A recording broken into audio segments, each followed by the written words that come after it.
Welcome to the Whiskey Roundtable, in association with the Cleveland Bourbon Co-op. Tonight we are introducing a whiskey that we have never tried before. It's a bourbon. It's called Bibb & Tucker. I've seen a few posts of it. I shouldn't say recently, maybe a few months ago, possibly more than a year ago, about a year ago, whatever. It seems to be very controversial, such as, will it pot still? So, this is we've had this bottle for probably, Greg? I don't know, about 4 or 5 years. Okay. So, that's it, pretty much. That's the drink we're doing tonight, and we are your hosts. I'm Joe Clark. I'm Greg Battaglia, Big G.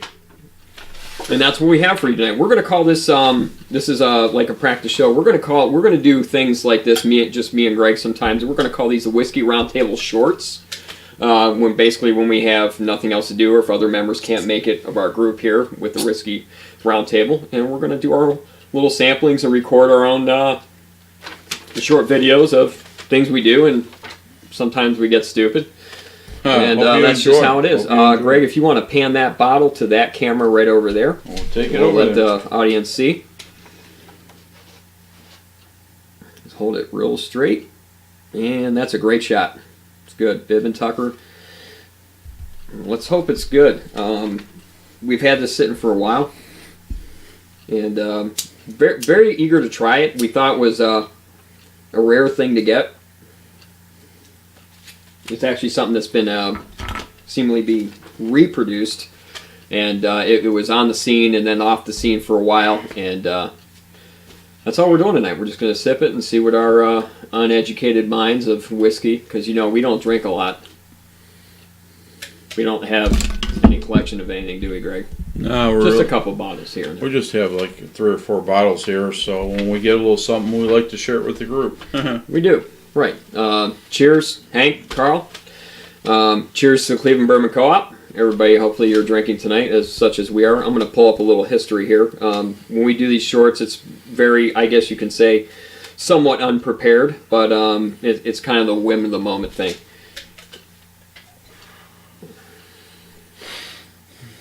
So all you who are listening today, the Bibb & Tucker, I've been sitting on this bottle for quite a long time. My sister actually brought it up from South Carolina as a gift for me for Christmas. So we've been sitting on it for quite a long time. Joe's been beating me up about trying it and opening it and this and that, and then I found out that it is available here in Ohio. So it's not real popular in Ohio, so to say, as far as availability. So I have seen it in Ohio, and for a couple of stores that I scout. So we are interested in trying it, and we'll go from there. Comes highly recommended, and Joe seems to think that there's a mixed view on it. Like pot still. Like pot still, yeah, exactly. Love or hate it kind of thing. Love or hate kind of relationship. Yes. So, we're going to give it a try tonight and see what we think personally on the Bibb & Tucker. So, Joe, you have some history on it? I pulled up a little history. It says in the if I'm pronouncing this correctly, in the antebellum United States, the term Bibb & Tucker was used to describe the finest attire a man owned, the kind of suit or tuxedo he would wear to a wedding or a special event. Along with those lines, we're putting forth our Bibb & Tucker, says Harv Gates, the brand ambassador of 35 Maple Streets. Bibb & Tucker is handcrafted bourbon with a sense of dedication that can only come when you know you're making something truly special.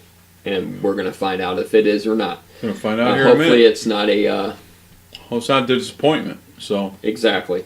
Bibb & Tucker small batch whiskey bourbon is crafted from a mash of 70% corn, 26% rye, and 4% malted barley. The grains, which were harvested in late 2006 and early 2007, were distilled twice. First through a column still, then through an old-fashioned copper pot still, so double distillation. Like Irish whiskeys are triple distillation, Correct. So this Correct. is a double distillation. Interesting. The bourbon was matured in #1 charred American white oak barrels for a minimum of 6 years, and charred white oak barrels are used in every Kentucky straight bourbon whiskey. Correct. The average age of the bourbon is actually 7.5 years. So, before we get to the bourbon, one thing I like to do, especially when we are, I'm actually talking to Hank live right now because he has never had this before, and it'll be interesting. I'm going to reply back to him live here with my phone. Messenger, just because he was asking us how it tastes and blah, blah, blah. But we're going to get to the cigars real quick. I'm smoking a Blondie. I don't know a whole lot about it. I know it's a lighter cigar. It's a tasty cigar. I think it's more of a beginner cigar for somebody like me. Sure. It's an easy smoker, so go ahead and take over the cigars. All right, so Joe's smoking an acid cigar, Blonde, which is a infused cigar through Drew Estates, and I'm smoking a box press Drew Estates cigar, which is basically a medium body cigar. So it's kind of late in the day. We came from a clam bake today, so we're just kind of putting the show in. So I don't have a lot of history of the Blondie. He has, the Blondie cigar is always a great infused cigar. It's a cigar nobody will ever complain about. The Drew Estates that I'm smoking right now is a basically a promo cigar, so I don't know a lot about it. I didn't do my history before the show, which is fine. It seems to be a very nice cigar, and when I get the information on the cigar, I will share it with the group. And I apologize for not having all the information. These are like the spur of the moment shows we're going to do, and we'll edit them, and maybe sometimes not edit them, just have raw footage out, just to keep it real. Now, normally our cigars are brought to us by our sponsor, Royal Havana Cigars, and this is not a Royal Havana cigar, and so I don't want to confuse anybody with the sponsors that we have. So it's just something I had was given to me, so to say, with the from someone else who smokes cigars. So I'm trying it for the first time. Go ahead, sir. I've always noticed on the Blondies like a sweet taste to the mouth on the wrapper. Correct. So you'll have that. That comes with the infusion. It's tailored to a sweetness, a cederness type of cigar. And I always say when it comes to acid cigars, because that's what you're smoking, it's a cigar that nobody will ever complain about. Because most people, they're not, when you're sitting outside somewhere and you're smoking a cigar, a lot of people complain, that cigar is bothering me. It's amazing how they'll smoke a cigarette, nobody will complain, but when you smoke a cigar, everybody will complain. It's a heavy smoke. It lingers. It lingers. But at the end of the day, in my personal opinion, I smoked plenty of infused cigars through Drew Estates, and every time I ever smoke a Blonde or any type of infused cigar through Drew Estates, everybody always asks me, "What are you smoking? That smells so good." And so do you still smoke these yourself? I do still smoke those myself. I absolutely do, and my wife smokes them as well. That's why I buy them, because it's a cigar that everybody will smoke. A lot of women don't smoke cigars. But you'd be surprised how many women do. So I know that's contradictory to what I'm saying. Yeah. But women who want to try cigars, I always offer up the Drew Estates or the Java cigars. What do you mean Drew Estates? Is that a brand? Drew Estates is a brand. And they're a lighter Correct. brand? So, well, they're a lighter brand, but they also have a full body. So, it's like anything else. It's like bourbon. You have your 80 proof up to your 100 and you have your Basil Haydens and you have your Stags. Amen. So there you go. So that's where we're at. So, So back to our bourbon, Joe. So Bibb and Tucker. Let's do it. I'm falling a little behind here. This is bottled at 92 proof. This one says age 6 years, but like I said, from Bibb and Tucker, they put that on the label. But the average age of their bottles on the small batches is 7.5 years. So I hope we pick up a lot on that, being 7.5 years old, but there's been other bourbons we've had recently that we've dished out to random people to get rid of that have been 12 years old, and we were just unimpressed with it. Amen. How is this 12 years old? We've had bourbons that are 4 years old, like New Riff, where we call those bourbon Manhattans. Yeah, we taste the youngness of New Riff, but you also taste the fact that it's on the right track with a lot of flavors, a lot of depth to it, and they got a bright future. So let's take a nose of this. Take a nose. Hold on. So. All right, so let's give it a try. Let's give it a try. Okay, so here we are, Bibb and Tucker. Bibb and Tucker. We're gonna try this. You ready to try? Whoa! Wow. Okay. I smell a lot good, of man. I smell a lot of fruit. Yeah. What do you smell? I got a lot of cinnamon too. Okay. It's really good. It smells fantastic. Nice color. I you want to hold that up to that camera? Yeah, When sure. you're right there. Absolutely. Nice color to it. It's a beautiful color. Beautiful color. The aroma is fantastic. So I've never smelled an aroma. So I've been drinking bourbon for a long time and scotches, but I've never smelled anything like this. Do you agree or no? It's different. It is definitely It is very different. It is kind of peaty, like Scotch. It's very Scotch-like. I don't smell that, Joe. I apologize. I don't smell Dude, that. I get a lot of peat on this. Well, let's give it a shot. All right, let's try it. No Ready? pun intended.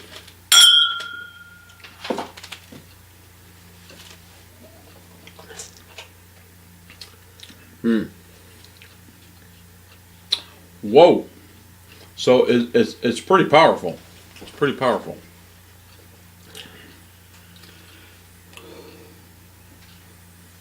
I'll tell you what. I'm trying to figure this one out. This is really to me. I'm still getting that it's got a lot of complexity, like a Scotch almost. I'll tell you what. It stands up to a. You get a lot of wood to it. You know what I mean? You do, but it actually stands up to your Stag or your pure Kentucky. It stands up to. I think for an experienced bourbon drinker, go ahead. This is. I think a very experienced bourbon drinker would actually appreciate this. I hear a lot of negative things against Bibb and Tucker, but it's really good. It's very smooth. You do get an alcohol hit to it. Then again, when we talk about things being smooth, some people are not as experienced to higher proof stuff. We drink everything from 100 to 132 proof. This one is 92 proof, but it's man. Well, I'll tell you what. It gives me the power of the bourbon. It gives me the. It's thick. It's heavy. It is heavy. It's really heavy.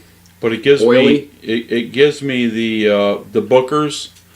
Yeah. Okay. It gives me the Bookers, if I can compare it to that. It's strong. It's definitely strong. You got that pepper right out of the gate. It's very cinnamony, peppery. You don't really get a lot of caramel to it like you do with bourbons. Right. It's very fruit. Dude, this is very Scotchy to me. Not like a Speyside or a Highland, or it's more like an Islay. Okay. Yeah. I agree. Okay. It is. Man, this is really Scotch-like to me. It is. Maybe that's why not all bourbon drinkers like the Scotch aspect of whiskeys, but I do. I really like this. I'm impressed. I personally think that this is something that this gets a lot of negative reviews. I don't know why. I can't figure this out.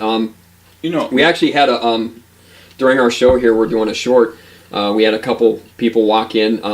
Our other host, Albert, you want to come in? Bert, what's up, Hey, dog? What's going on? Nice to What's see up, you, man? brother. What's going on? Glad you can What's make going it. on? Glad you can make it. Late to the show. That's right. You want to take a taste? Sure. All right, come on.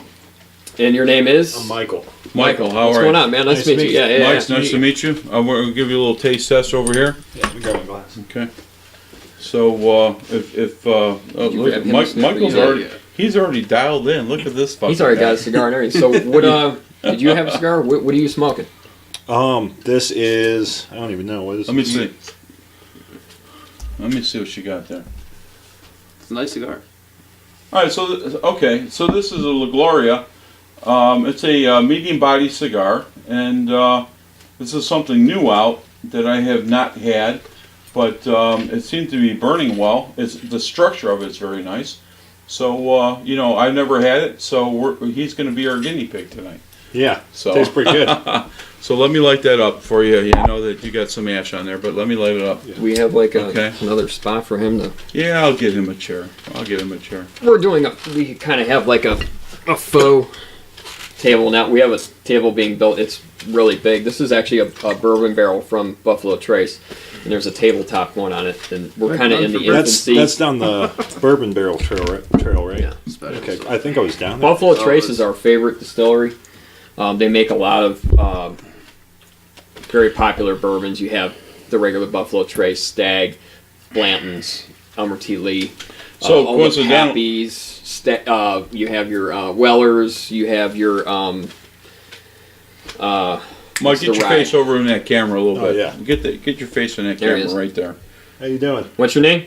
Michael? Michael, Okay. what's your, All right, what's your Michael. okay? All right. Michael So just got done playing a show, man, for over 1,000 people. You should tell them. So Albert, which a lot of people don't know, is a musician, and his friend Mike here. They did a show tonight, and they were kind enough to reach out to us and say, "Hey, you guys still awake?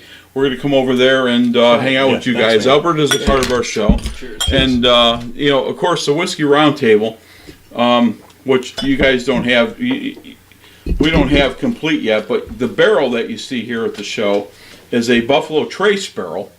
And Blanton's barrel, it right? is a Blanton's barrel, correct. It was picked out specifically for us, and I appreciate that from the guys at Thirsty Dog over there in Akron, Ohio. And so we're putting together the tabletop for the Whiskey Roundtable, and so hopefully when we it will be done here in the next week or so. And it's a 6 foot in diameter table, and we're going to have our logo on it as well. And the Cleveland Bourbon Co-op, which is one of our sponsors, and we're associated with, and we'll have our logo up and everything else. So again, this is a very, very premature show, but we just wanted to get this out, and hope you all enjoy it. So there's going to be many shows to follow. Our show is based on educational of bourbon. I know we might not have showed it tonight, but we're going to have an educational show on bourbon and the distillery process, and the the age of the distillery and how things are blended, and other products that they may offer. And at the end of the show, we're also going to talk about bourbon. Basically bourbons that you can buy that stand up to any $50 bottle of bourbons. So we hope that you all enjoy our show. So until then, we just want to say thank you. Absolutely. And the Whiskey Roundtable is associated with the Cleveland Bourbon Co-op, and our sponsors are the Cleveland Bourbon Co-op and Royal Havana Cigars. So we'll see you soon. And keep listening. Before we quit, Yes, real sir. quick, I want to get our other host here, Albert. What do you think about this on the nose, the taste? What do you got? First and foremost, that's a really cool looking bottle. Absolutely. Yeah, old school. Prohibition style. Yeah. Prohibition Right. stuff. Yeah. It's a lot smoother. Michael and I were drinking very different from the old Barton we were drinking backstage. So yeah, it's apples and oranges. This is killer. You were drinking the very old. You brought the very old Barton. Yeah. How'd you like that? I didn't get to try that one yet. Oh, Okay. Oh no! I gave it to that other guy. So Another hack guy. He's like, I got fucked. Well, it's cool. It was okay. all right. So Michael. Yes. Okay. So listen, we're gonna end our show, and then we're gonna tag on to another sample show, if you will, and we're gonna do some very old Barton. Okay. How's that sound?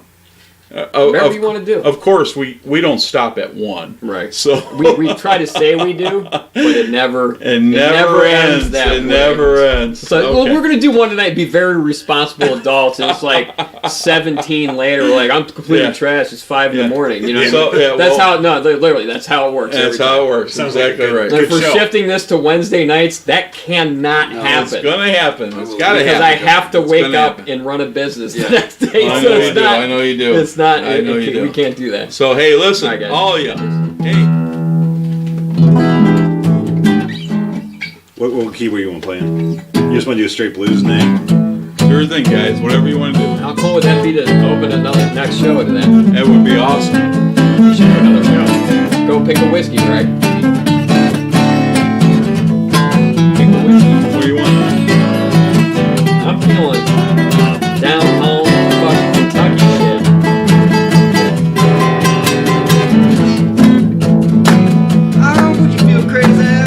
would you feel sad? Would you lost the best friend that you've ever had? Yeah.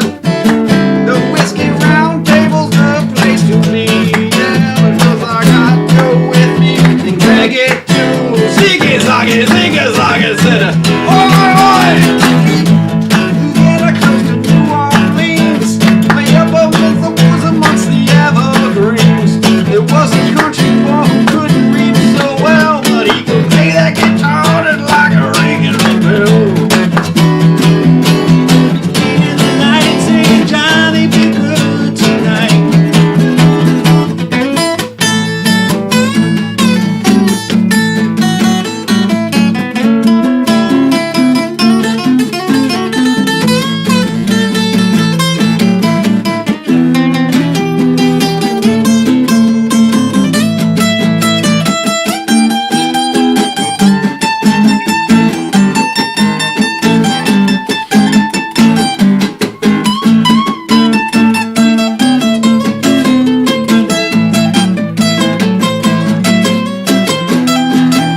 Wish I had my snare drum here right now.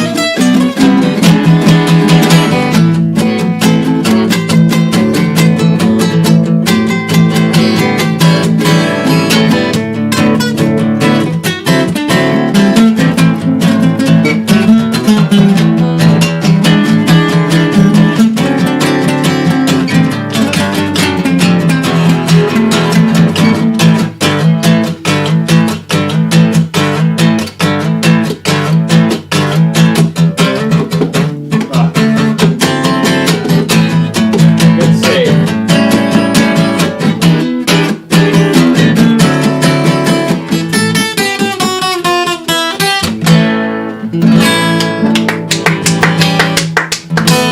See what booze does? This is what booze That was the does. first time we ever played music together. That's true. That's what You booze guys, you does. guys suck. Crazy. That's right.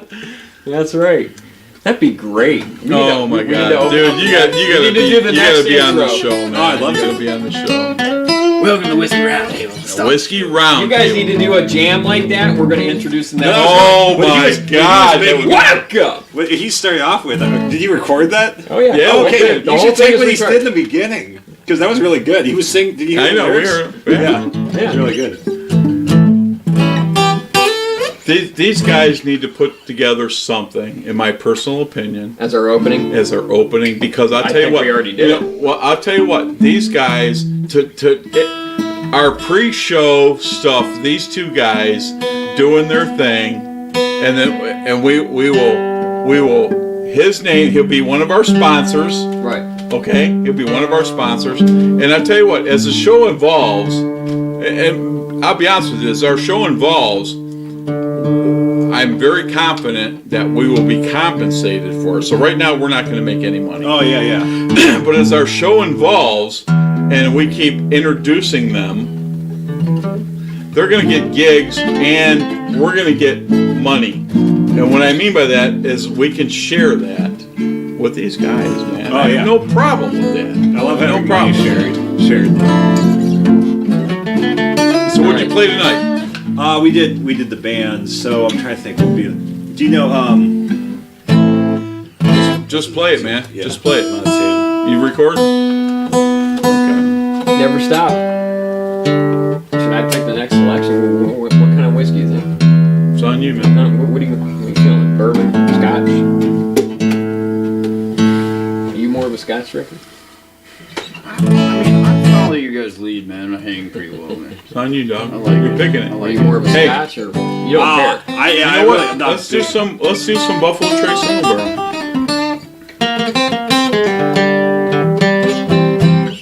And That we're sounds like some down home guitar playing. man. All right. Go pick it up. Go pick it up. Hey, wait. Take this back. So I'm going to introduce you to some Buffalo Trace Single Barrel, So Buffalo Trace is the same. which is very hard This is to this barrel. here in Ohio.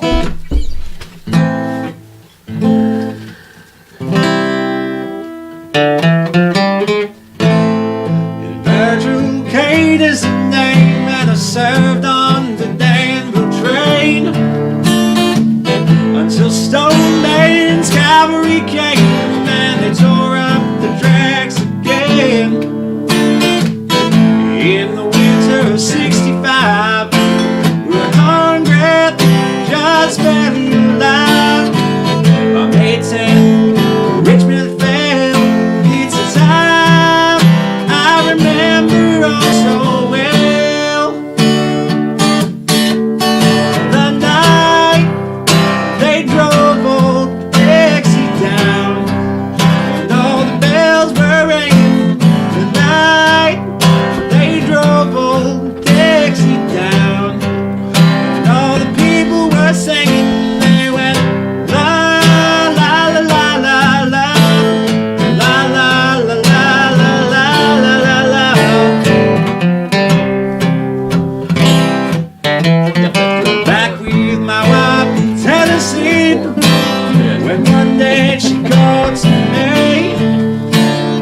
and see.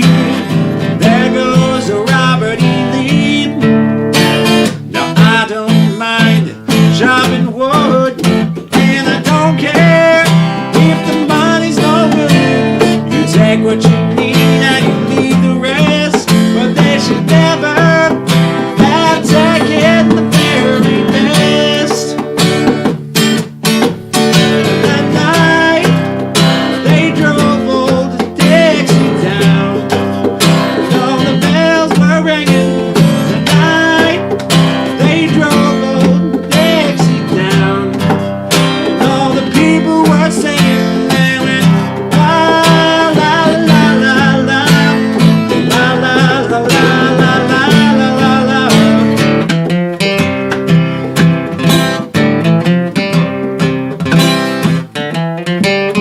Like my father before me, I would work the land. Like my brother before me, who took the rebel stand.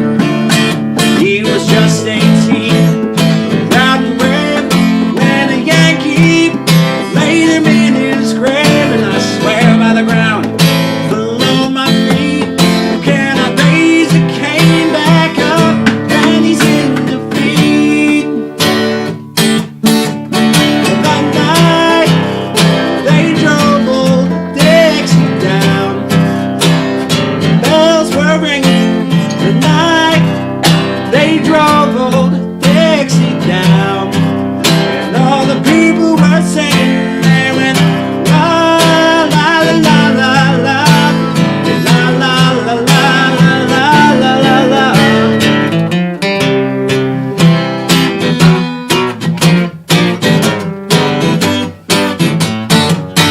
That night they drove old Dixie down, and all the bells were ringing. The night they drove old Dixie down, and all the people were singing. They went la la la la la la la la la la la la la la.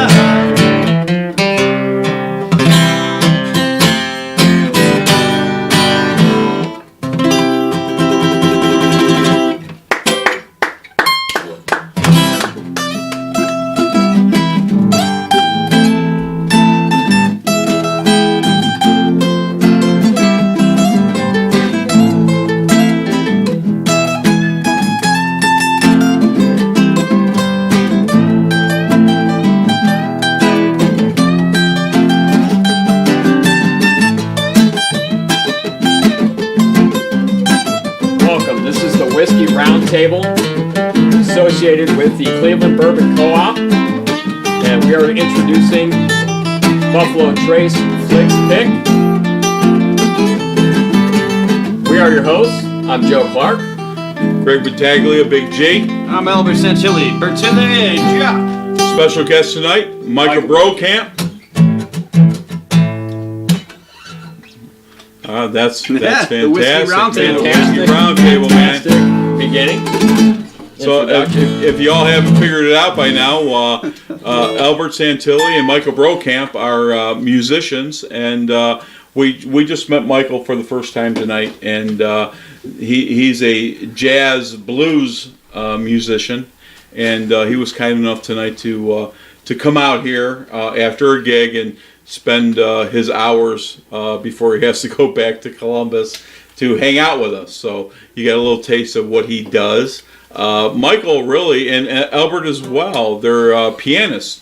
So, they are very talented guys because they could probably pick up any instrument and play something, whether it's good or bad, but they sound great. So, you guys, hey, I appreciate you coming out today. Thank So you guys just got done with the gig tonight. Is that not right? Yeah, that's correct. All right. So tell us about your gig.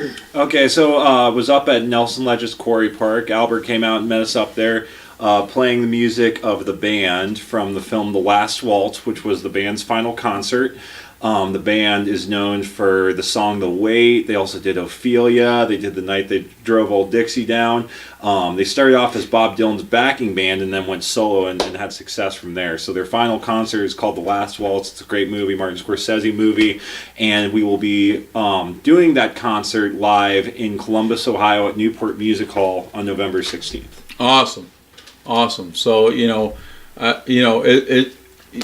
Albert has entertained us for a while, and so he again is a great pianist, and but he could pick up a guitar and do his thing, and it's his first time that we met Mike today. So Albert was kind enough to bring him over here after their last show at the Nelson Ledges. So you have a show tomorrow? I do not have a show tomorrow. I'm in a part of a wedding party. Oh, these wedding next 2 party. days. Okay, well, sorry for that guy. Oh. But we won't haze him too hard. okay, we'll beat him up. Good. I'll tell you what. The best thing that he can do is get lost in the wedding party. But anyway, Joe. So what are we drinking tonight? We are drinking Buffalo Trace Flicks Pick. Okay, single barrel. Greg, how'd you acquire this? How did I acquire this? From whom? From one of the members of the Cleveland Bourbon Co-op. I don't want to mention Josh Hall. I didn't want to mention his name, but so Josh has always been good to me on when I need something, he's always the go-to guy when it comes to stuff that I can't find always. And everybody knows me that Buffalo Trace Single Barrel is my favorite drink. So yes, and I have actually this week I shouldn't. I feel horrible saying, but this past week or week and a half, I have drank a bottle or so of regular Buffalo Trace, and because I like regular Buffalo Trace, but these store pick Buffalo Trace that we keep picking up, he keeps picking up, I've picked up, kind of changed the game on it because regular Buffalo Trace is good, but so when we first got one of our picks was Ohio Pick Buffalo Trace, and I'm sure the rest of the group knows all about the Ohio Pick. Some people couldn't get it. We got lucky, and we actually got quite a few bottles, and we still have some of those. And the problem with that is, it's not really a problem. It's a good problem to have, is that there's regular Buffalo Trace, and then you have your store picks, and I guess you could say your state pick of a barrel. Yep. And they're like $1 more than buying the regular Buffalo Trace, and it's a whole nother world of whiskey. They're way more than $1 worth of whiskey than the regular. I wish I would almost brought my bottle to compare it, but the regular Buffalo Trace compared to spending $1 or $2 more on this, apples and oranges, it's like taking regular Buffalo Trace and putting Blanton's to it, or a good Weller, or whatever, ETL, a totally different whiskey. So I'm not going to get a whole lot into the history of Buffalo Trace because I think many of the members of the co-op are very well versed in Buffalo Trace in general, the distillery and all their offerings. E.H. Taylor's. Albert likes a lot of the E.H. Taylor stuff, the single barrel. We actually have a lot of offerings here of the E.H. Taylor. And you know what? You like the rye a lot, yeah. Okay. Yeah. Mm-hmm. So, and Greg? I have all but the 4 grain of E.H. Taylor. And I think I have the single barrel over there, and so we're gonna sample this, and I'm also gonna bring out the E.H. Taylor, for us to try as well. Okay, so converse with the show. I'm gonna go over there and pick out the E.H. Taylor. The old E.H. fellas. E.H. Okay, I know Albert. Do you have anything to say about Buffalo Trace, or what your pickings are? Great go-to. I couldn't agree with Greg more. Amen. It's just great, and it's reasonably priced too. It is. I'll tell you what.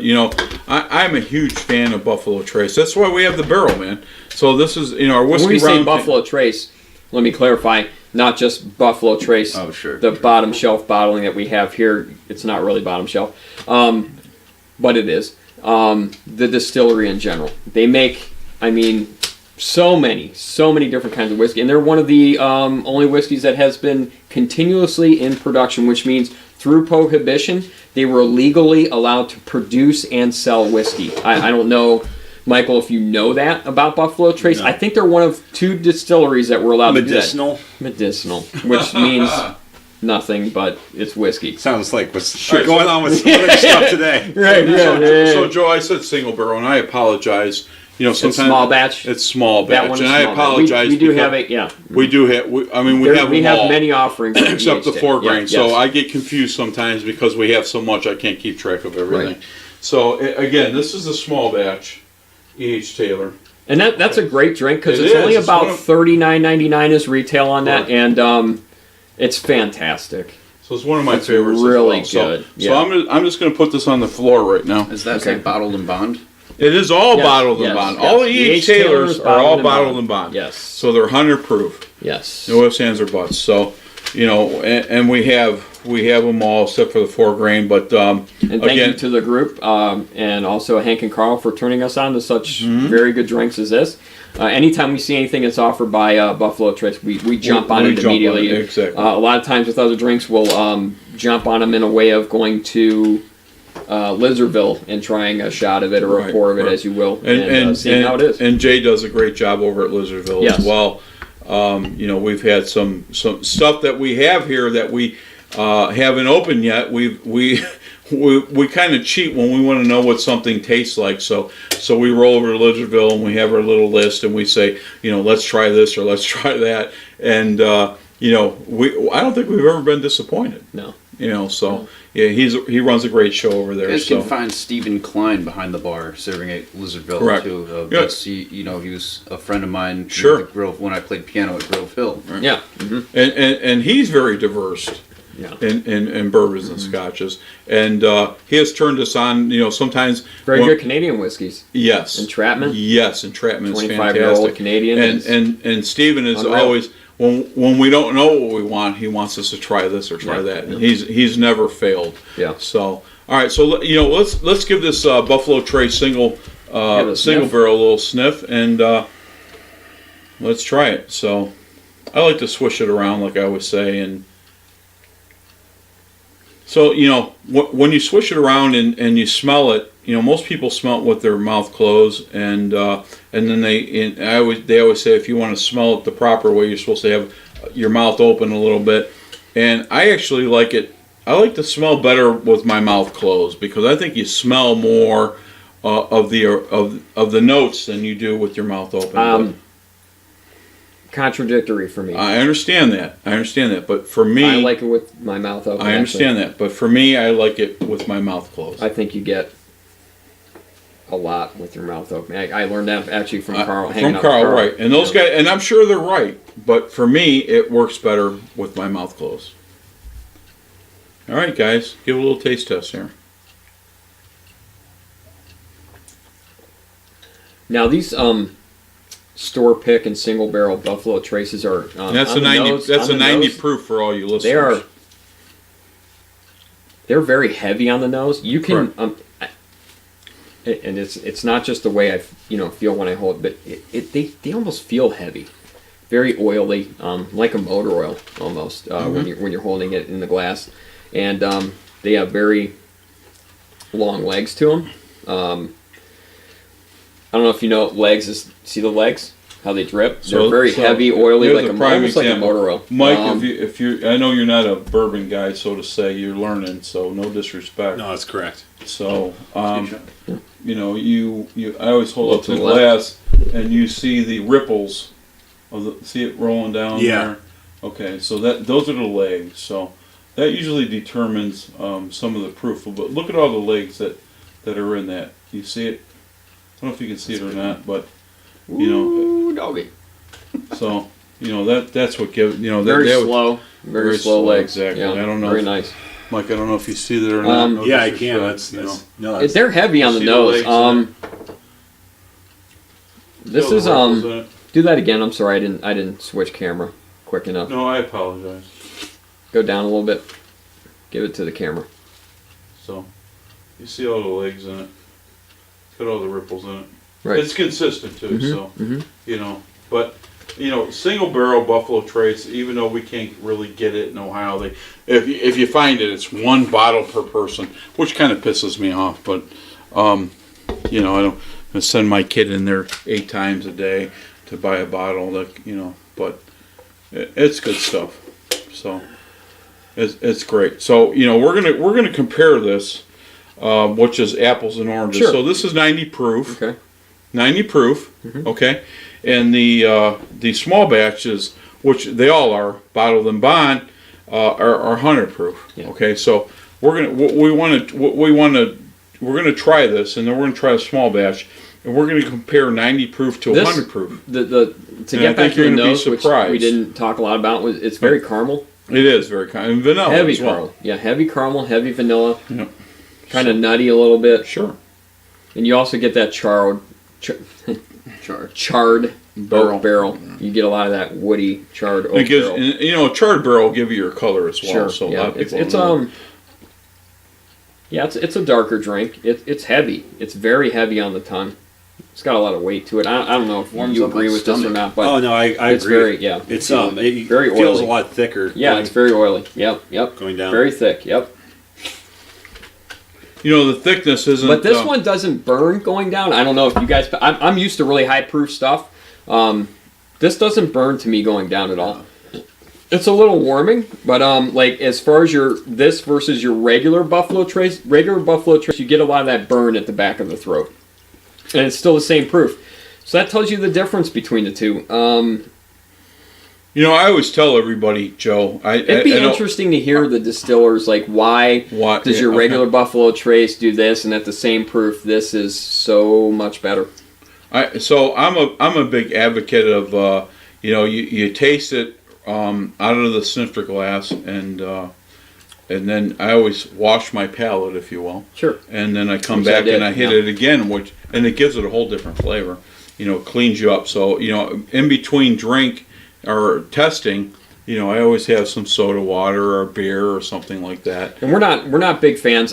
At least I speak for myself. I'm not a big fan of some people like to take their bourbon and add water to it. And again, I'm going to reiterate this probably 1,000 times through the course of our career on this show. Is that I'm not a big fan of adding water to my bourbon or ice unless it's very cheap and I'm using it as my cold beer. You know what I mean? I'll buy a cheap bourbon like Evan Williams or Benchmark, which is $8 to $11 for a fifth of it, and I'll throw ice in it in the summer when it's a hot day, and that's my cold drink. You know what I mean? Because I'm not a huge beer guy. I'm just not. I used to be, but when I switched to whiskey, it was like, holy shit, this is my calling. And everybody's palate is different.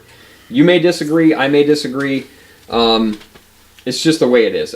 People around the group say this is shit. That's your opinion. I respect that because there's other things that you like when you say this is shit that I'm going to say you wasted your money. You know what I mean? And that's just the way it is. But this is cheap comparatively, and it's. In a blind taste testing, I will stack this drink up right here. So you know, it's anything. normally after tax about $35-36 a bottle. Right. Okay. Well, the Ohio pick was $1 more than the Buffalo Trace. than the Buffalo Trace. So Correct. when we bought it at that time, Buffalo Trace was probably hitting at about $23, and I think we paid $24 and change for the Ohio pick. Okay. Yep. So you know, the E.H. Taylor's is bottled and bond. This is a small batch, and you know, I think the only thing that I saw, and I could be wrong, and if I'm wrong, you know, Hit that I'm up to okay that with camera there. that. The E.H. Taylor. The only thing I saw in Ohio, which was this last year, Hold it steady there. A little bit. Right there. Good looking bottle. Small batch E.H. Taylor. small batch. Buffalo So Trace the only product. thing I saw here in Ohio was the rye.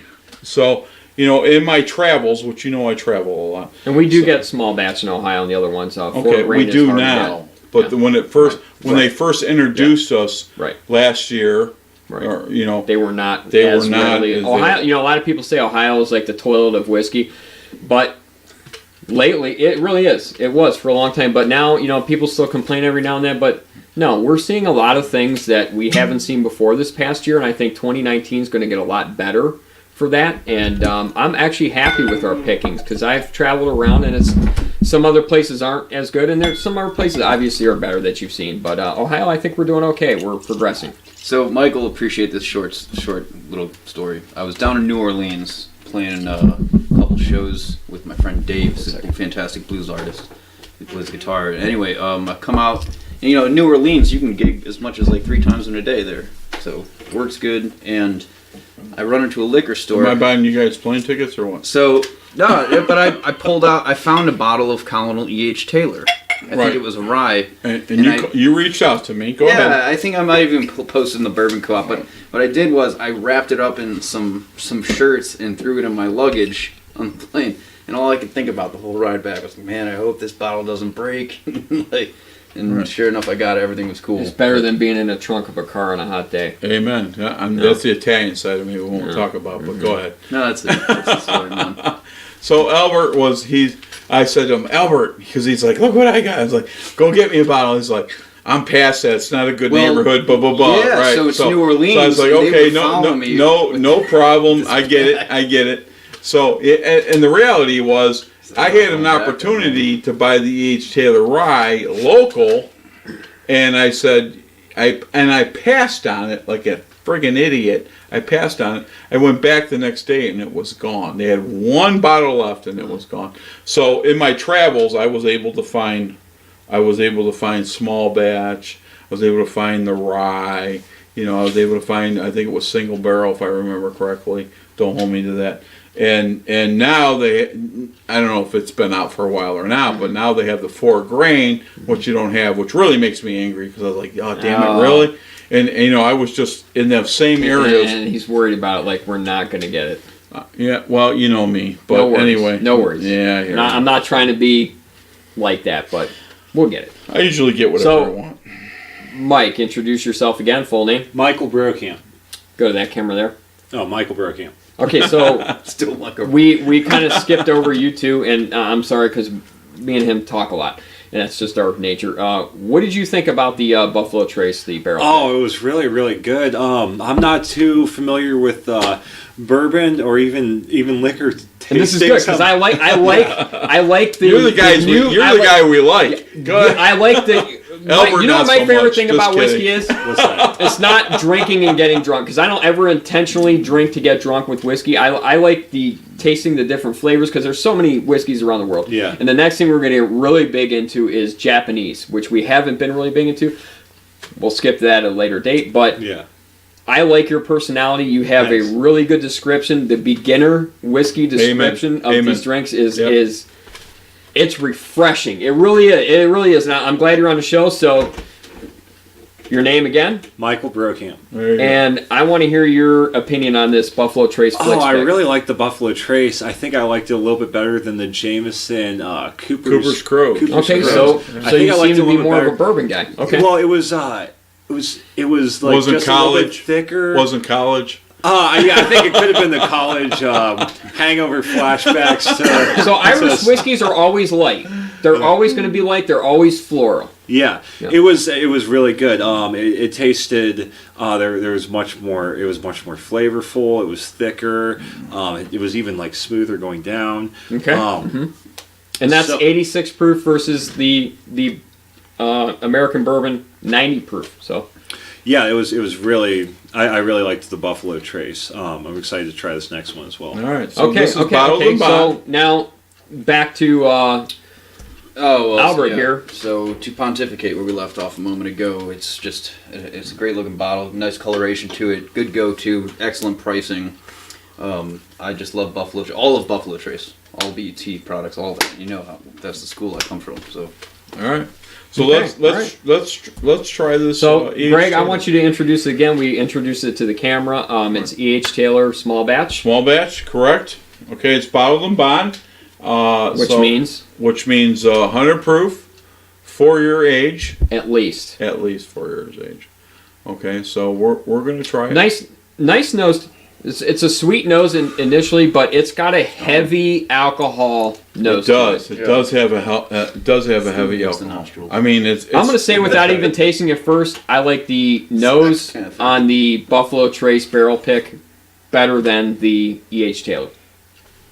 Okay, so we're talking. What do you guys think? I would agree. Mike? I would agree. It was a little bit more. The Buffalo Trace was a little bit more pungent. Yeah. This it's hard to tell because I can't tell if I'm It's got still. a heavy alcohol to it. Yeah. It smells. This one smells to me just like a little bit lighter. I don't know if it's because the other one you were The color describing is as lighter, too. You were describing as motor oil. Yeah. Which I kind of I like that in the liquor where it's like What- a little bit more syrupy. Heavy. Yeah. Okay. So Yeah, what, syrupy, what do you yeah. think? Very good, Synthetic very good. or regular motor oil? Cool synthetic. Come on, you're the master mechanic. Come on. All right, so come on, let's try this. So what do we get? Greg? Before we do that, Greg first? What do you Yeah. think of the nose versus your single barrel? Well, I agree. So, Okay. you know, the single barrel compared to the E.H. Taylor, you know, I have nothing bad to say against the single barrel Buffalo Trace because that's my drink. So I don't care if it smells of skunk. The taste tells it all. Okay. Okay, here's Okay, I would so- like, and I'm glad Albert. you mentioned that. I'm glad you went Do down it. the road. I want to make a small prediction here. Go ahead. I would like to predict that although the nose is less than the Buffalo Trace, let's Right. word it that way. I think this is going to taste better. Okay. So I don't know. Let's find great out. point because we have been fooled many times Yes, by we the have. nose of things. Yes, Okay, we we have. have a whiskey over there Oh yeah. that is a actually it's a Scotch. It's a 21-year-old Scotch. It's very expensive. It's probably right around $400 a bottle. The worst fucking nose you will ever have in a drink. If you smell Someday I that, you hope you wouldn't come drink back. it. I would love to Okay. have you on the show for that because you're going to be like, oh, come on, guys. Yeah, And I'm then not you drinking taste this. it and you're like, I'm not drinking this. I think I just tasted heaven on that one, but I'm telling you the truth at that Very point. true. It was the worst nose we've ever had, and we have 3 bottles of it. We never tried it and bought it on a whim, and then we had it at Lizardville in the nose. We were like, oh, Steve was the fuck. one that You know, it your was buddy- literally like we're like, dude, your we buddy's fucked the up. one You know what that, I mean? that turned us on to it. Yeah, yeah. So he's the one. So true story. Before we taste this, I apologize for the long story, but so Steve Keep nosing it while was you're talking. we were at Lizardville and Joe's all he met us up there and he's like, you know, we're talking about the 21-year-old and he said, you got to try this. This is fantastic. So Joe said, I'm buying. Let's do this. So. Mind you, a 1 ounce pour, one or 1.5 ounce pour of it Right. was probably $22. Correct. So I smelled it. That's And about a pour like this. I the only thing I $22. could think of was dead Like- skunk on the road. Dude, And I looked Horrible. at Joe. I looked at Joe. and we got pissed because you're talking All right. That's almost money off. $1,000. I was glad he was Oh, buying. we've Trust screwed me. up. When I smelled it, I was glad he was footing the bill. Right. So I smelled it. I looked at him. He's like, "Don't even tell me." I go, "Dude, it's terrible." And he had it in we his thought we hand. were making $900,000 Manhattans. Right. Yeah. So Literally. So I smelled it, and I looked at him. He looked at me. He goes, "Are you?" I never even said anything to him. He goes, "Are you kidding?" He saw by the look on my face. He's like, "This isn't good." And then he goes, he looks at me. He goes, "Are you kidding me?" I go, "Dude, it's terrible." He's like, "Come on." I go, "Smell it." He pulled up to his nose. He looked at me, and he's like, "I am," and he said, "I'm so pissed off. I'm so pissed off that I spent." You know, basically $40 $40-something dollars. between the two of us. Again, I say I'm glad he was picking up the bill, and we wasn't glad. we hit it at the same wasn't time. glad. We hit it at the same time, and we were so pleasantly It was surprised. total. The only words to explain it is total mind fuck. Oh, yeah. An Mind unexpected fuck. So- pleasure. Dude, So the only one that's like just completely fucked me up. So Okay. this could be that. do you want to say what it was or no? Royal Salute 21. Amen. The Royale. And we have Salute the Royal 21. Salute 21 in We have in sapphire, 3 different colors: sapphire, emerald, and ruby. right? We have And them they all. are what kind of bottles? They're They're decanter bottles. They're porcelain decanter bottles. yeah, and you So can get the porcelain bottles in blue sapphire in the United States, but the other 2 colors you can't. There's no difference in the whiskey; it's just the color of the bottle. So the other 2 are very, very collectible here in the States, which you cannot get. The And I sapphire you can get. So I bought them all. So They that's fell a whole off the different. truck. They fell off the truck, but we won't go Okay. there. All right. So Let's try it. hey. Slanja, Cheers. All right. let's try it. Let's see Salute, if the nose kids. tricks.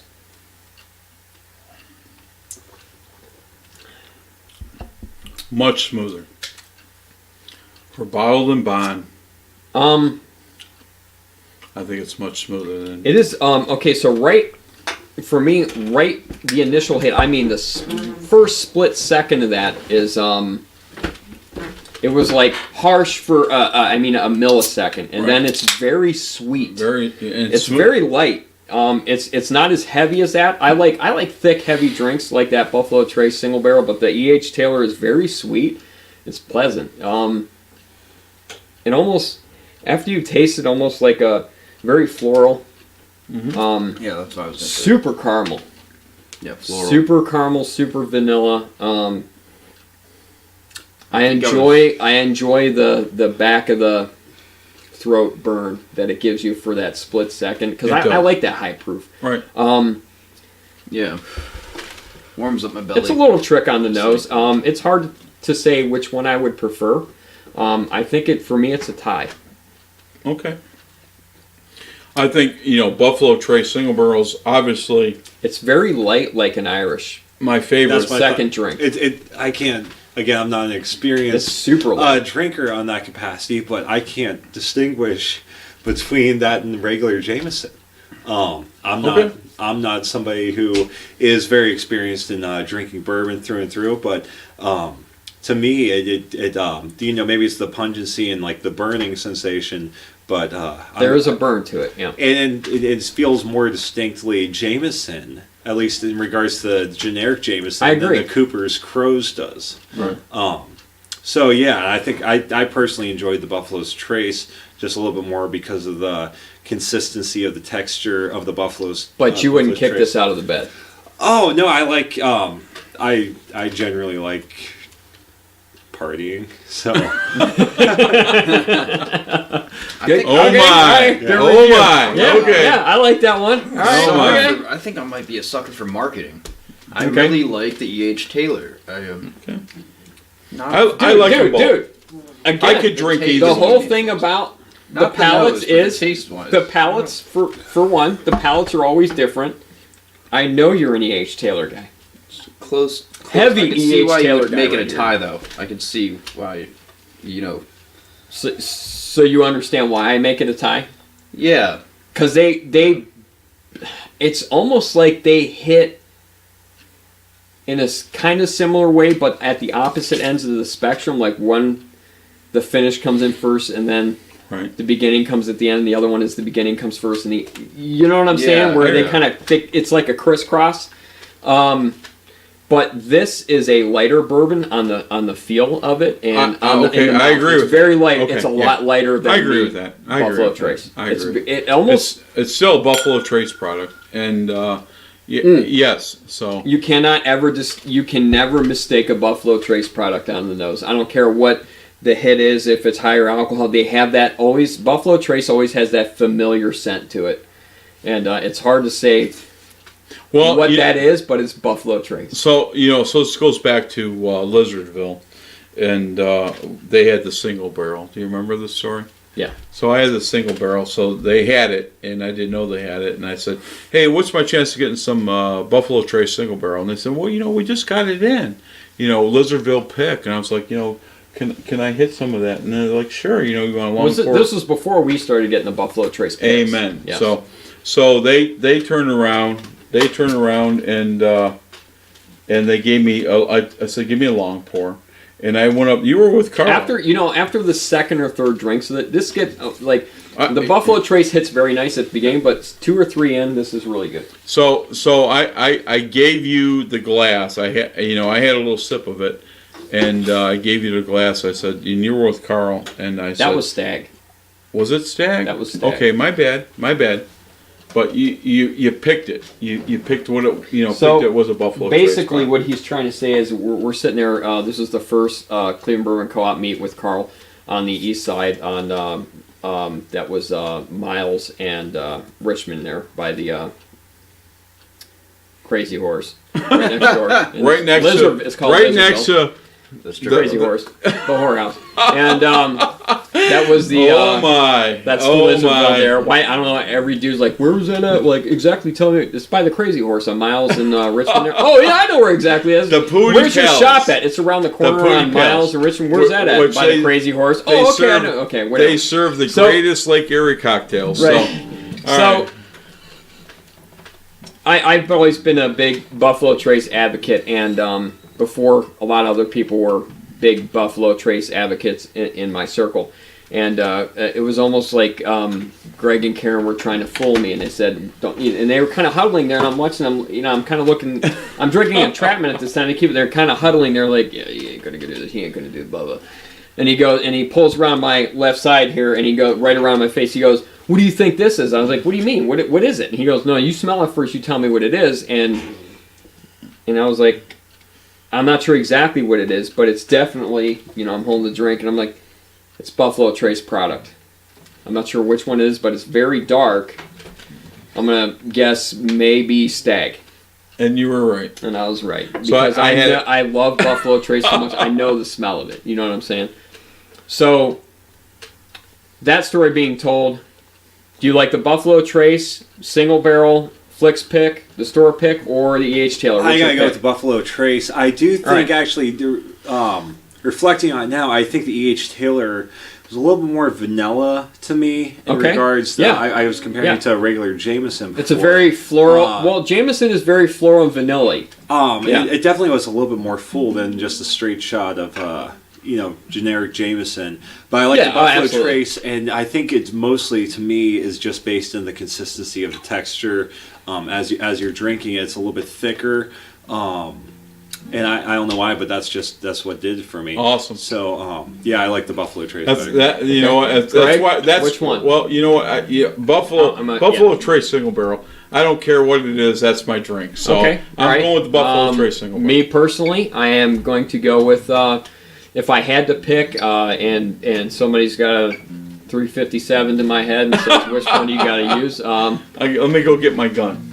I'd stutter for a second and probably pick the Buffalo Trace Flicks pick. And Albert?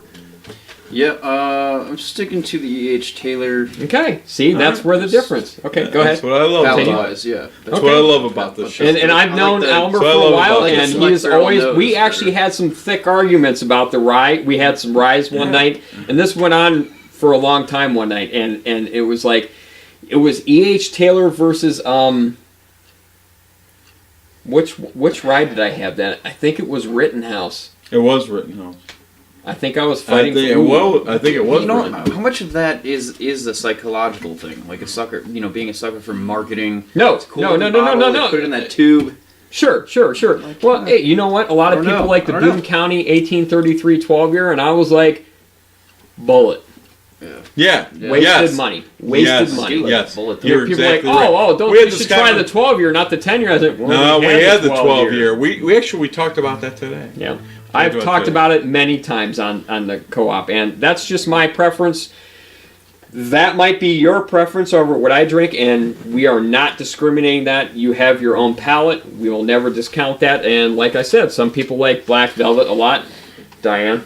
And I'm not making fun of you for that because there's some very low shelf drinks that I drink that I think are great, and people hate on me for it, and that's okay. That is for you, and I want to have you on this show and have you bring a bottle of BV like Reserve or something like that, and then we'll throw some of ours there too. Stupid. Okay, that's almost like a call out, but that's okay. This is what I'm thinking. So it was Buffalo Trace, E.H. Taylor, Buffalo Trace, and Buffalo Trace for Mr. Greg right here. So this is what I'm thinking, brother. I'm thinking these guys got to play ourselves out of the door. So okay. So let's call it a night. Play us out. Play us out, guys. Let's hear it.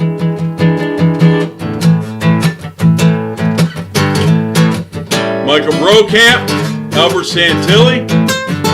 Show us what you got, kids.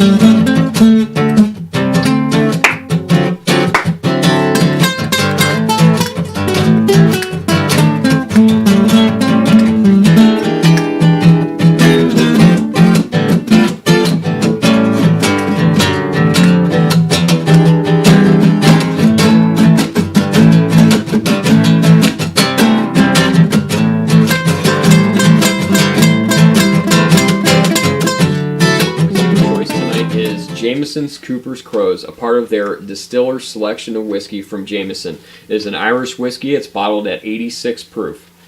We have a guest tonight. Well, we have a special guest tonight. So we have Michael Brokamp here today, who's a musician, along with Albert Santilli. These guys do jazz and all kinds of stuff. Michael was kind enough to come sit in on a show today, which is a great thing. And him and Albert play different gigs together. They travel all over the United States, and they do a great job. So they're well known. And so, Michael, tell us a little bit about yourself. Yeah, thank you. I appreciate you guys for having me. So, my name is Michael Brokamp. I just finished playing the music of the band from the film The Last Waltz, if you have seen it, up at Nelson Ledges Quarry Park. We will also be doing that performance November 16th in Columbus, Ohio at Newport Music Hall. The band, of course, was Bob Dylan's backing band, which is where they took the name from, and then they ran solo, and they had a fairly successful career. They decided in the late 70s they were going to retire, still kind of young and at the pinnacle of their fame, so they couldn't go downhill from there. And they did this performance called The Last Waltz, where they had Eric Clapton, they had Joni Mitchell, they had Dr. John, they had the Staple Singers, just a bunch of different, really well-known, accredited and talented musicians. And so I play a tribute to that, and that's where I was coming from tonight, was Nelson Ledges Quarry Park. And Albert sat in on you guys tonight, correct? Yeah, he was running around with all of us. He was backstage, so Awesome. Yeah, really good time. Awesome. So Mike, I know you're more of a beer drinker than you are a bourbon That's drinker. right, Coors Light. So I know that we're drinking Irish whiskey today, and our featured drink tonight is Cooper's Crow. So let me shoot you the bottle what we're drinking tonight. So again, very good Irish whiskey, and I'm honored to have Mike here today. And so let's get to it. What do we got, guys? Okay, so I'm going to give you a little bit of history on the Cooper's Crows here. And what I got is, it's 5 generations of influence. When you have a skill that's been passed down through 5 generations of your family, you deserve a tribute that can be enjoyed by the next 5. Cooper's Crows, part of the Whiskey Makers series, is an Irish whiskey that celebrates the craft of our head Cooper, Jer Buckley. It honors the master distillery selection, repairing and maintaining the treasured cask of our Middleton distillery and the tools he uses to do so. So they're saying, before we even try it, a subtle flower petal perfume develops into a rich, ripe fruits, while some charred oak and cedar wood bring out balance and complexity, a seamless infusion of American and Spanish oak character. Taste. Initial impression from the sweet vanilla of the American ex-bourbon barrel finishes. This brings added depth to the rich fruits typical of ex-Oloroso sherry butts. A pleasant touch of hazelnut and toasted wood complement the pot still spices. The finish, supposedly, is pleasantly long, vanilla sweetness slowly fading to barley grains and a touch of oak char. As far as regular Jameson goes, it's not one of my favorite whiskeys. Their bottom shelf, the regular Jameson bottle. We started getting into more higher. We started seeing other things like they have their the Caskmate selection, which is they have a stout edition, which is aged in like Guinness type barrels, and then they have an IPA cask now, which is. And I'm not a fan of beer in general. It's more of.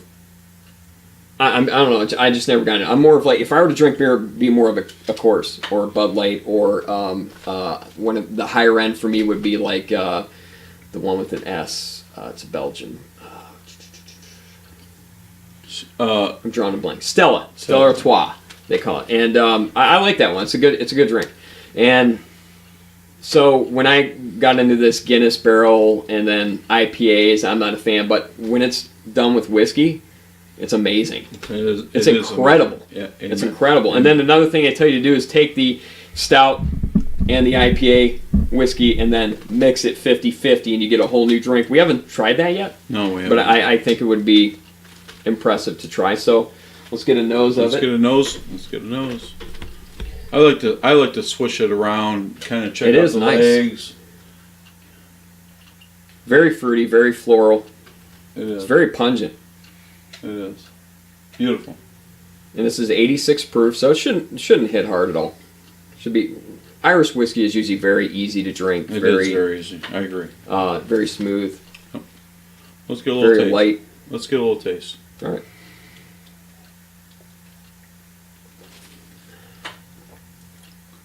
Yeah, it's good. Yeah, it's smooth.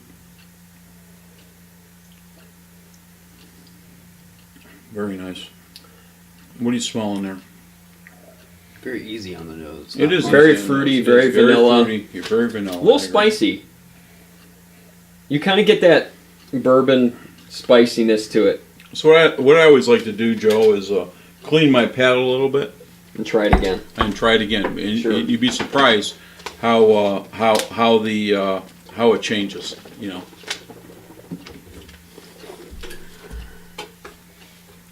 So let's hit it again. Okay.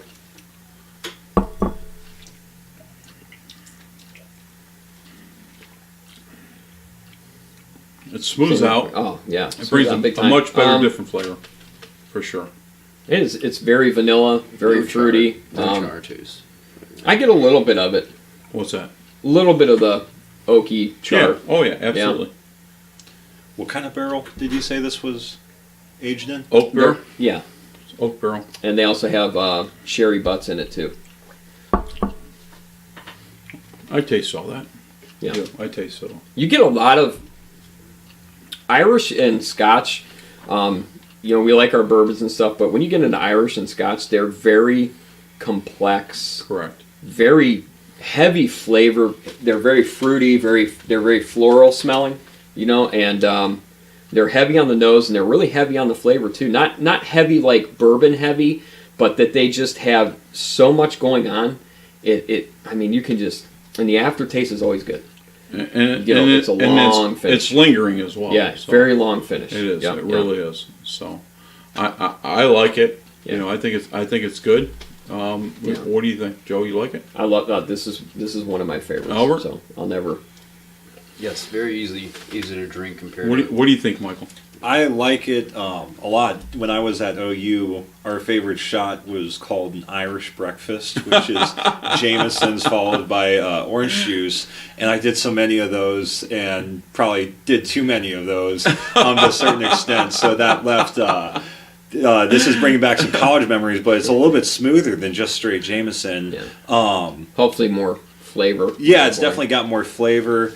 You can even see it though in the color too. Yeah, absolutely. So this is taking me back. Yeah, so it's yeah. very appropriate. Michael, Yeah. look at him, huh? Yeah, dude, you're. I would like to actually. You live around here? I live in Cincinnati, All right, but well, you're gonna I grew make up the in trip, Cincinnati. Michael. you did? Yes. Okay. Yes. Where? My parents now live in Blue Ash. Oh, okay, that's right by me. I actually grew up in Cincinnati till I was about 10 years old, and then we moved up here in 1990. Actually, I was 10. I got And, the Reds championship. There you in go. 1990. My That's brother, it. my That's brother it. Tom will appreciate because he's Cincinnati Bengals, Cincinnati Reds till he dies. Yes. So it doesn't matter what their streak is for whatever year. I mean, he's just diehard Cincinnati sports. Nothing changes that for him. Basketball, he as far as college goes, Kentucky. Oh yeah. UK.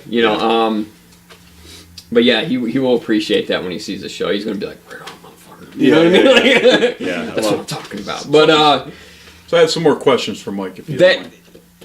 Go one ahead. second. Go ahead. Your reviews are really good. I like how inexperienced you are, but you're very. In tune. He's very in tune. He is. He's Thank very educated on it. You have a good taste for whiskey. I think we can introduce him into some I think we pretty can high bring him end from stuff, Coors and you will Light to- appreciate it. Very good. Well, Yeah. he's going we're to gonna take bring that him over. Coors We're Light gonna and bring throw him it out over. the fucking window. Yeah, right. No, there's nothing wrong with drinking Coors Light, Oh, but yeah, yeah. I think you have you should be a regular on the show. Dude, how often are you up here? Well, like I said, my girlfriend lives in Medina, so we probably come So we'll back. see you next week. Maybe even sooner, depending on the podcast goes. Right, So, right. Yeah, I come back Right. probably once every 2 months. So Mike, what do you do? Jazz more? I think rock music and like blues music is primarily my wheelhouse. Okay. So I teach music. That's what my primary source of income What's your is. instrument? Piano is Oh, okay, my primary okay. instrument. I also instruct. Nice. I see you have many guitars around here, and you got Yes, we the do. Marshall coaster That's right I, here. I have some That's electric Albert. guitars upstairs. Oh, Okay, okay, sure, great. sure. Yeah, so then I teach guitar and I also teach percussion, but piano is where I find the most work. Okay. It's a supply-demand thing, I think, because Right. everybody knows 5 guitar players and their brother. But I'm primarily a pianist. That's what I studied in college, and that's where I get the most work. So. Awesome. Well, I'll tell you what. When you come into town, you need to let us know, and I would love to do a podcast with you. Oh, in your yeah, town. I would love that. Yeah, Yeah. this is That would be great. great. Bring the That would be girl, great. you know. Yeah, yeah. That'd be yeah. good. Oh, We'll make her she sit would- upstairs. She'll okay? know much more about this than Really? than I Really? will. Yeah, Jameson is she's Now, she's is she a Irish. Jameson drinker, or okay? She's Okay, Irish, so yeah. my wife is actually second generation Scottish. Her parents live in Cleveland Heights, and they're off the boat. Oh, really? Scottish. That's what got me into whiskey. Okay, so very I am cool. a Scotch lover. Amen. Scotch is in my heart. Yeah. That's my first love, and I will never. Bourbon is good because we're in a Cleveland Bourbon Co-op, but Scotch is where my heart lies. Oh yeah, For sure, yeah. She she'll make it home for at least one holiday every year, and that normally is St. Patrick's Day. So I'm thinking we should leave Mike at home yeah, and in Medina and bring his girlfriend. yeah, right. probably So you your know dad, more about too. this. They're fun. They're a What lot do you of fun. think, Bert? You know just what to do. You know just what I do. Yeah, man, this guy is a hell of a blues player. I'm I sure. got some footage of him Oh, thanks, backstage. I was hanging out, ripping up a great band. Okay, so we can. So we what'd can you guys show do some tonight? footage here on the show. We'll cut at this point or sometime right here, and we'll show some footage, and then Okay, very Move on. cool. All right. that's the beauty of editing. All right. Well, so what'd you play today? We played the music of the band, so they have hits like "The Wait," which everybody knows is it's one of the most famous scenes in all of like cinematographic history of Easy Rider, where they're riding across. Yeah. And I think it's the deserts. They have Sure. the mountains in the background, and they're playing the "I pulled into Nazareth." Just feeling about half past dead, and I don't sing in the band, but Right, that's okay. so Obviously. most people know Just that kidding. song. Yeah, and then they had a couple other hits. Was that my cat? No, just But, kidding. yeah, that's right. Yeah, No, he poor did thing good. He put did that. good. Yeah, so that was what we ended the set with. They also have a couple other songs. Like I said, in that concert, they have Bob Dylan comes up and plays with them. Eric Nice. Clapton plays with them. So we were playing a music festival called Classic Fest, Sure. where they had it was all tribute acts, and the tribute act right before us was a tribute to Bob Dylan. And then we had the band, and of course the band was they grew out of the Dylan. And then after that, after us, was a Crosby, Stills, and Nash and Young tribute. And then tomorrow, I believe they have an Allman Brothers tribute. They have an Eric Clapton tribute.